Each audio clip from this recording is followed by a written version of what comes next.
مردم چقدر ضرر در همین مثلا ضرر جانی مالی اقتصادی به مردم نویا از جانب هم سربازای روس بعد مشکل عربی رسیده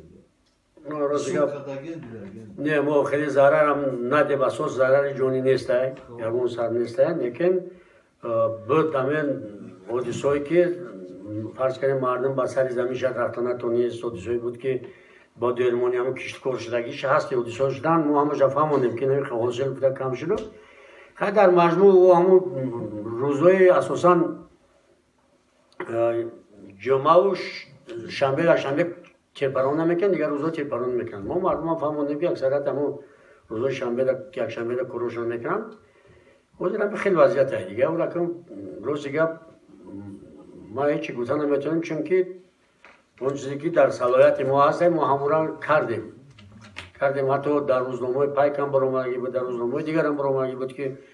توکای مردم نمیخواد میکنن خیلی متاسفانه تو جای بود که با من گفتم سفیر اومده بودن سر غور اومده بودن ما هم گپ گفتم که جناب سفیر نمیخواد وضعیت هست وقتی مردم ما رو نمیخواد عذاب بکشه زمینش در همون جای امروز نمیخواد گپ خب چرا میبینیم گو نون چشم مرا داد که نه بعد تلفن کنیم با ما ببینیم چند بودید خط صفحه بخورید اینم 13 ایول دا 13 ایول دا تو ایول اینم این مودا